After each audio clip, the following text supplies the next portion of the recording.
Welcome back. My name is Goldie, and you're on what I would call 15 Minutes of Fame, my podcast. I'm having fun with this. I get to meet great people.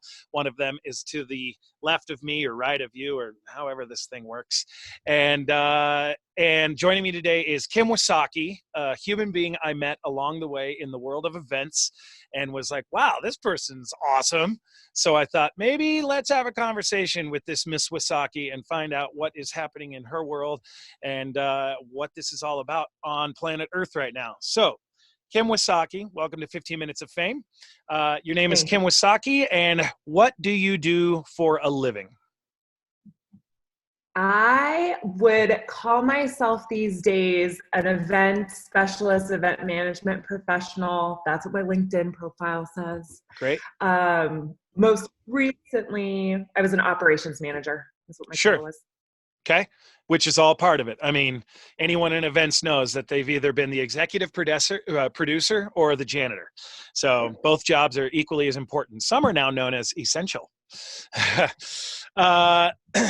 Okay. So, you and I both live in the world of events. You and I are both living in the world of not events due to the current world status. Obviously, jobs have.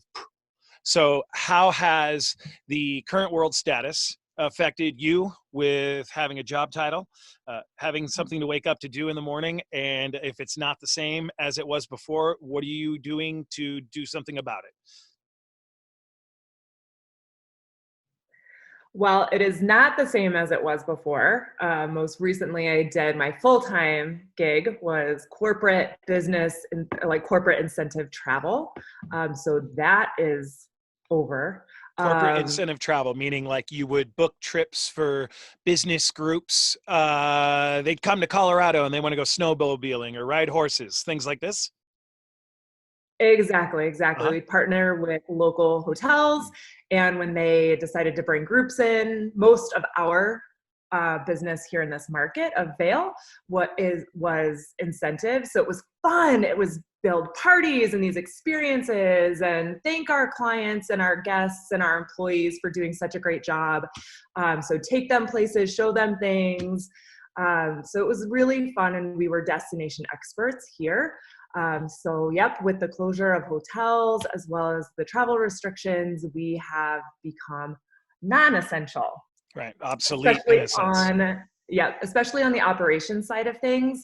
I worked closely with sales managers. They would sell the program, they would hand it to me. I would then put it together and deliver it. So that is definitely backseat. Our sales teams are still, keeping up relationships and continuing to set us up for a successful rebound. My side hustle was anything in events. I would always consider myself a bit of a chameleon. I have a closet full of event hats, anything from ticket management to volunteer management to athlete management to actual operations and building, construction management, all that kind of jazz. So I did everything. Anytime somebody had an event and they said, we have a hole to fill, they'd call me. I'd say, sure, no problem. I can do that. So that was my side hustle, still doing everything from, I was supposed to be doing artist relations this week for a concert.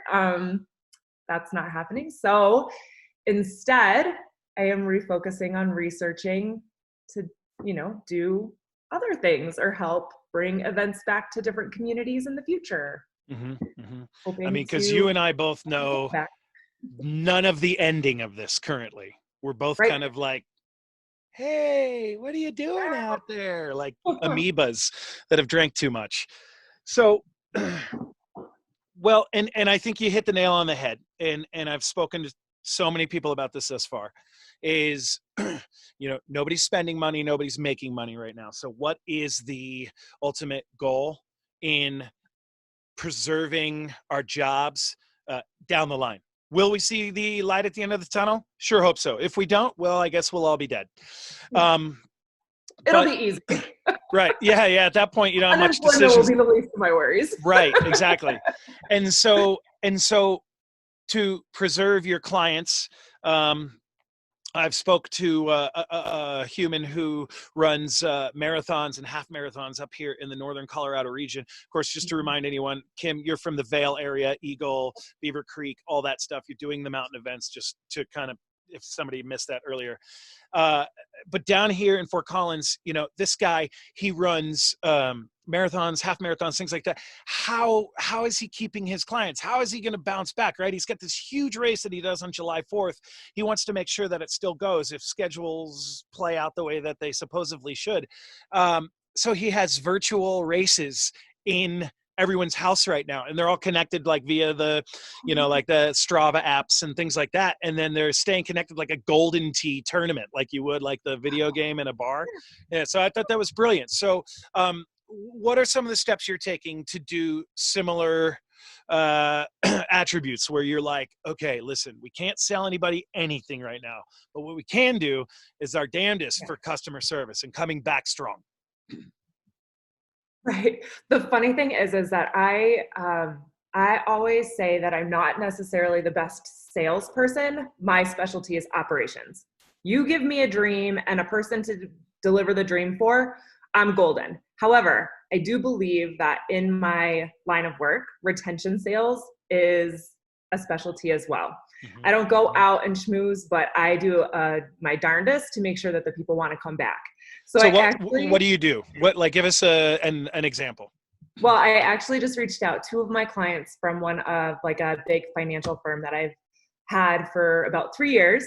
One of the event directors is in New York City and the other one is in San Francisco. So when those cities started to lock down, I sent them just a text message, just a simple, hey, thinking about you guys. Hope you guys are hanging in there. They're from the financial world, so they're seeing impacts. We didn't get into that, but just that simple, hey, how's it going? I'm thinking about you, I think goes a really long way. And really importantly, they're really the two clients that I've done that with just because they are repeats and I do feel comfortable with the relationship that I've built. Mm-hmm.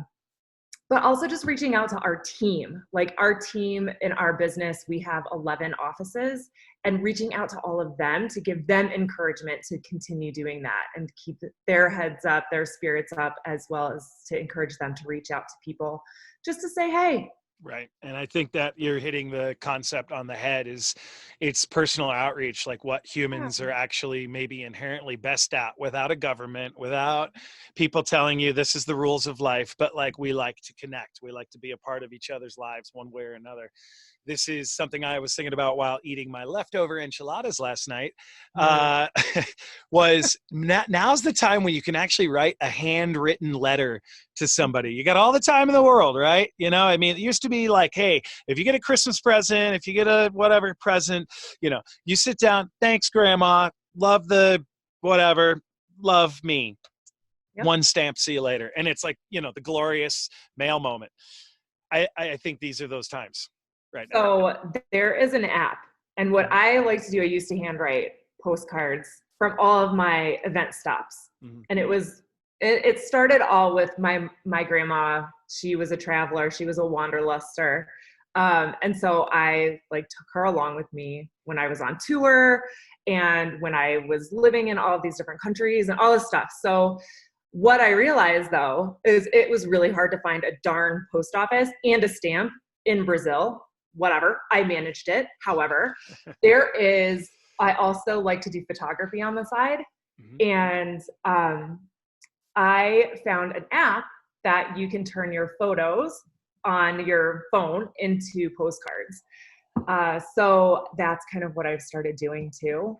And for an example, I sent one of my buddies in Boulder a postcard of cookie dough the other day and said, there's always something to look forward to. Yeah. And hopefully any day now he'll be getting a box of cookies. Sure. So it's just really goofy things that just make us feel good and essential since everybody else is telling us we're non-essential. That's an interesting point because it is we're being stripped of our conveniences. We're being stripped of our fast-paced lives right now. It's slowing us down. It's giving us a chance to reconnect as humans. Like, hey mom, I'm going over to Jimmy's house. We're going to play. And that is like, either a generation that's growing up right now, they've never even seen that. This has got to be like, whoa, what's going on with the world? And how many times have we asked the question, like, what would happen if the internet died? We're not doing this, right? Yeah. Oh my God. So, okay, listen, we got about 4 more minutes to go. Okay. So I want to move forward. So we know you're an event specialist. We know you're very good at reaching out to your clients, making sure that there is something to bounce back to. You've got about 3 minutes to consider.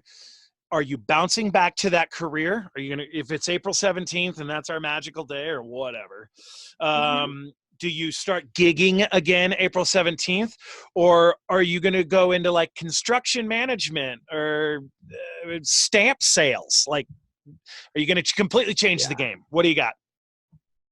That's a good question. So if you were to have asked me, and actually my usual answer for years and years has been that I wanted to have a food truck. However, talking to you yesterday, maybe I don't want to have a food truck. That is my opinion about, I love restaurants from the customer side. Yeah. So maybe not, I don't know, whatever. I still have menus for 2 food trucks, whatever. They'll be here forever. Sure. And maybe it'll just be like my household kitchen for my friends. I really enjoy corporate events. I really enjoy working with corporate sponsorship. I really enjoy events. The plan is to go back and help grow my previous employer's business in different markets. So hopefully I will be able to go back and, do corporate incentive travel and help put together an office and open an office in Santa Barbara. Fingers crossed. Okay. So you want to move to the West Coast. You want to do corporate event building. I mean, Santa Barbara, there's a lot of fancy out there. Yeah, I know there's a lot of fancy. And for this mountain girl, it's kind of scary. So I don't want to move. It would be temporary. It would be an opportunity to add travel back into my life. So it would be a temporary move for a few months, go out there, set them up for success, and go to another market.